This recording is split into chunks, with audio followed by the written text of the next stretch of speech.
ನಮಸ್ಕಾರ ಆತ್ಮೀಯರೇ, media house ಕನ್ನಡಗೆ ಸ್ವಾಗತ.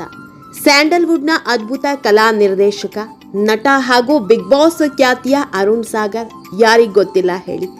ತೆರೆ ಮೇಲೆ ಸದಾ ಹಸನ್ಮುಖಿಯಾಗಿ ವಿಭಿನ್ನ ಮ್ಯಾನರಿಸಂ ಮೂಲಕ ಪ್ರೇಕ್ಷಕರನ್ನ ರಂಜಿಸುವ ಈ ಕಲಾವಿದನ ನಗುವಿನ ಹಿಂದೆ ಒಂದು ಕರಾಳ ನೋವಿನ ಕಥೆ ಇದೆ.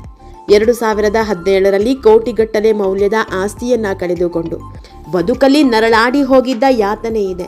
ಇನ್ನೇನು ಸೆಟಲ್ ಆದೆ, ಬದುಕಲ್ಲಿ ಹೊಸ ಛಾಯೆ ಮೂಡ್ತಾ ಇದೆ ಅನ್ನೋ ಹೊತ್ತಲ್ಲೇ ಅದ್ಯಾರ ಕಣ್ಣು ಬಿತ್ತೋ ಗೊತ್ತಿಲ್ಲ, ಬದುಕು ಸರ್ವನಾಶ ಆಯಿತು. ಇವತ್ತಿಗೂ ಅದೇ ನೋವಲ್ಲೇ ದಿನ ದೂಡ್ತಾ ಇದ್ದಾರೆ.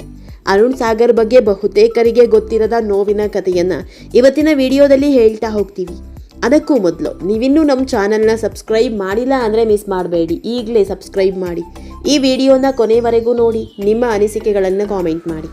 ಆತ್ಮೀಯರೇ, ಅರುಣ್ ಸಾಗರ್ ದೂರದ ಸಾಗರದಿಂದ ಗಾಂಧಿನಗರಕ್ಕೆ ಬಂದಿದ್ದು ನಟ ಆಗಬೇಕು ಅನ್ನೋ ಹಂಬಲದಿಂದ. ಈ ವೇಳೆ TS ನಾಗಾಭರಣ ಅವರ ಕಣ್ಣಿಗೆ ಬಿದ್ದ ಅರುಣ್ ಸಾಗರ್ ಇವರ ಜೊತೆ ಮಂಡ್ಯ ರಮೇಶ್ ಹಾಗೂ ರಾಮು ಅವರ ಬದುಕು ಬೇರೆ ರೀತಿಯೇ ಸ್ವರೂಪ ಪಡೆಯಿತು. ಜನ್ಮದ ಜೋಡಿ ಸಿನಿಮಾದ ಮೂಲಕ ಬಣ್ಣದ ಲೋಕಕ್ಕೆ ಕಾಲಿಟ್ರು. ಆದರೆ ವಿಧಿ ಅವರಿಗೆ ಕಾದಿರಿಸಿದ್ದು ಬೇರೆಯೇ ಇತ್ತು. ಸಿನಿಮಾ ರಂಗದಲ್ಲಿ ಉಳಿಯಬೇಕೆಂದು ಅವರು ಕಲಾ ನಿರ್ದೇಶನಕ್ಕೆ ಕೈ ಹಾಕಿದ್ರು. ಅಲ್ಲೂ ಹೊಡೆತ ತಿಂದ್ರು.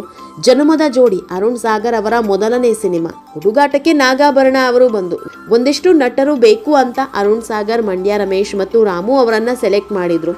ಅರುಣ್ ಸಾಗರ್ ಅವರು ಆಕ್ಟರ್ ಆಗಲೇಬೇಕು ಅಂತ ಬಂದಿದ್ದು. ನಾನು ಚಿತ್ರರಂಗದಲ್ಲಿ ಇರಬೇಕು, ಏನಾದ್ರೂ ಮಾಡಲೇಬೇಕು ಅನ್ನೋದಕ್ಕೆ ಆರ್ಟ್ ಡೈರೆಕ್ಷನ್ ಒಪ್ಪಿಕೊಂಡು ಕೆಲಸ ಶುರು ಮಾಡಿದ್ರು. ಈ ವೇಳೆ ಸಿನಿಮಾ ಒಂದು ಎಲ್ರಿಗಿಂತ ಹೆಚ್ಚು ಹೆಸರನ್ನ ಇವರಿಗೆ ತಂದು ಕೊಟ್ಟಿತ್ತು. ಆ ಸಿನಿಮಾಗೆ ಸೆಟ್ ಹಾಕಿ ಸಿನಿಮಾ ಇನ್ನೂ ರಿಲೀಸ್ ಆಗಿರಲಿಲ್ಲ. ಆಗಲೇ ರವಿಚಂದ್ರನ್, ರಾಕ್ಲೈನ್ ವೆಂಕಟೇಶ್ ಕರೆಯೋಕೆ ಶುರು ಮಾಡಿದ್ರು, ನಮ್ಮ ಸಿನಿಮಾಗೆ ಆರ್ಟ್ ಡೈರೆಕ್ಷನ್ ಮಾಡಿ ಕೊಡಿ ಅಂತ. ಇದರ ಬೆನ್ನಲ್ಲೇ ತುಂಬಾ ಸಿನಿಮಾಗಳ ಅವಕಾಶಗಳು ಹರಿದು ಬರೋದಕ್ಕೆ ಶುರುವಾಯಿತು. ಆರ್ಟ್ ಡೈರೆಕ್ಟರ್ ಅಂದ್ರೆ ಸಿನಿಮಾದಲ್ಲಿ ಬರೋ ಪ್ರತಿ ಸೆಟ್ನ ಇವರೇ ಹಾಕ್ತಾ ಇದ್ರು. ಅಣ್ಣವರ ಪ್ರೊಡಕ್ಷನ್ನ 2-3 ಸಿನಿಮಾ, ರಾಕ್ಲೈನ್ ಅವರ 4-5 ಸಿನಿಮಾ, ಈ ರೀತಿ ತುಂಬಾ ಸಿನಿಮಾಗಳು ಹುಡ್ಕೊಂಡು ಬಂದಿದೆ. ಒಂದು ನೋವಿನ ಸಂಗತಿ ಅಂದ್ರೆ ಯಶ್ ಅವರ KGF ಸಿನಿಮಾಗೆ ಅರುಣ್ ಸಾಗರ್ ಅವರೇ ಆರ್ಟ್ ಡೈರೆಕ್ಟರ್ ಆಗಿ ಆಯ್ಕೆಯಾಗಿದ್ದು. ಇವರ ಕೈಯಿಂದಲೇ ಸೆಟ್ ಹಾಕಿಸ್ಬೇಕು ಅಂತ ಪ್ರಶಾಂತ್ ನೀಲ್ ಪ್ಲಾನ್ ಮಾಡಿದ್ರು. ಈ ಸಂಬಂಧ ಮಾತುಕತೆ ಕೂಡ ಆಗಿತ್ತು. ಆದ್ರೆ ಅದೇ ಟೈಮ್ನಲ್ಲಿ ಇವರ ಗೋಡೌನ್ಗೆ ಬೆಂಕಿ ಬಿದ್ದಿತ್ತು. ಅರುಣ್ ಸಾಗರ್ ಇಟ್ಟಿದ್ದ ಎಲ್ಲಾ ವಸ್ತುಗಳು ಸುಟ್ಟು ಹೋದ್ವು. ಅದು ಕೂಡ KGF ಶುರುವಾಗೋ ಟೈಮ್ನಲ್ಲೇ. ಮಿನಿಮಮ್ 1 ಕೋಟಿ ರೂಪಾಯಿ ಲಾಸ್ ಆಗಿತ್ತು. ಹೀಗಾಗಿ KGF ಸಿನಿಮಾ ಮಾಡೋದಿಕ್ಕೆ ಆಗಲ್ಲ ಅಂತ ಕೈ ಬಿಟ್ರು. ಆತ್ಮೀಯರೇ, ಅದು 2017ರ ಸಮಯ. ನಟ ಅರುಣ್ ಸಾಗರ್ 27 ವರ್ಷಗಳಿಂದ ಆರ್ಟ್ ಡೈರೆಕ್ಟರ್ ಆಗಿ ಕೆಲಸ ಮಾಡ್ತಾ ಇದ್ರು. ತಾವು ಸೆಟ್ ಹಾಕೋದಕ್ಕೆ ಏನೆಲ್ಲ ವಸ್ತುಗಳು ಬೇಕು, ಮರದ ತುಂಡುಗಳು ಬೇಕು, ಅದನ್ನೆಲ್ಲ ತಮ್ಮ ಬಳಿ ಇಟ್ಕೊಂಡಿದ್ರು. ಗೋಕರ್ಣದಲ್ಲಿ ಒಂದು ಕಲಾಶಾಲೆ ನಿರ್ಮಾಣ ಮಾಡಲು ಅರುಣ್ ಸಾಗರ್ ಪ್ಲಾನ್ ಮಾಡಿದ್ರು.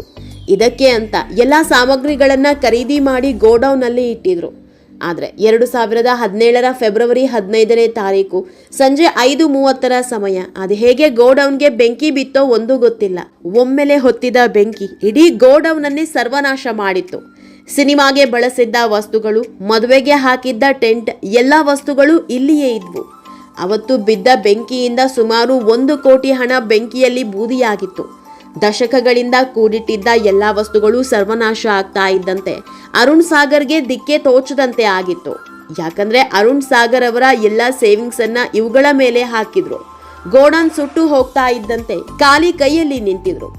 ಈ ವೇಳೆ ದೊಡ್ಡ ಆರ್ಥಿಕ ನಷ್ಟ ಎದುರಾಗುತ್ತೆ. ಹೆಂಡತಿ ಮಗಳು ಬಿಟ್ರೆ ಬೇರೆ ಯಾರೂ ಇಲ್ಲ.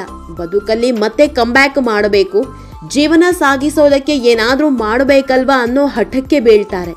ಹೀಗಾಗಿ ಇವರ ಬಳಿ ಇದ್ದ ಚಿಕ್ಕ ಪುಟ್ಟ ಸೈಟ್ಗಳನ್ನೆಲ್ಲ ಮಾರಾಟ ಮಾಡ್ತಾರೆ. ಈಗ ಇಷ್ಟು ದೂರ ಬಂದ ಮೇಲೆ ಅನ್ಸುತ್ತೆ ಎಲ್ಲವೂ ಕ್ಷಣಿಕ ಅಂತ. ಯಾವ ಅಂತಸ್ತು, ಬಡತನ ಯಾವುದೂ ಕೂಡ ಶಾಶ್ವತ ಅಲ್ಲ. ಯಾವುದು ಯಾರ ಜೀವನದಲ್ಲಿಯೂ ತುಂಬಾ ದಿನ ಇರಲ್ಲ. ಎಲ್ಲವೂ ಬದಲಾವಣೆ ಆಗುತ್ತೆ ಅನ್ನೋದನ್ನ ಅರುಣ್ ಸಾಗರ್ ಬದುಕಲ್ಲಿ ನಡೆದು ಹೋಗಿದೆ. ಈಗ ಅರುಣ್ ಸಾಗರ್ ನೆಮ್ಮದಿಯಾಗಿದ್ದಾರೆ. ಅದಕ್ಕೆ ಸಪೋರ್ಟ್ ಆಗಿ ನಿಂತಿದ್ದು ಅವರ ಹೆಂಡತಿ. ಅರುಣ್ ಸಾಗರ್ ಎಲ್ಲವನ್ನ ಕಳ್ಕೊಂಡು ನಿಂತಾಗ ನಾನಿದ್ದೇನೆ ನಿಮ್ಮ ಜೊತೆಗೆ ಅಂದಿದ್ರಂತೆ. ಬಳಿಕ ಅರುಣ್ ಸಾಗರ್ ಪತ್ನಿ ಆರ್ಟ್ ಕ್ಲಾಸ್ ಶುರು ಮಾಡ್ತಾರೆ. ಇಂಥ ಹೊತ್ತಲ್ಲಿ ಅರುಣ್ ಸಾಗರ್ 10,000 ರೂಪಾಯಿಗೂ ಕೆಲಸ ಮಾಡಿದ್ರು. 5,000 ಕೊಡ್ತಾರೆ ಅಂದ್ರೆ ಸಾಕು, ಅದಕ್ಕೂ ಹೋಗ್ತಾ ಇದ್ರು. ಬರ್ತ್ಡೇ ಸೆಟ್, ಸ್ಟೇಜ್ ಶೋಗಳನ್ನೆಲ್ಲ ಮಾಡಿದ್ರು.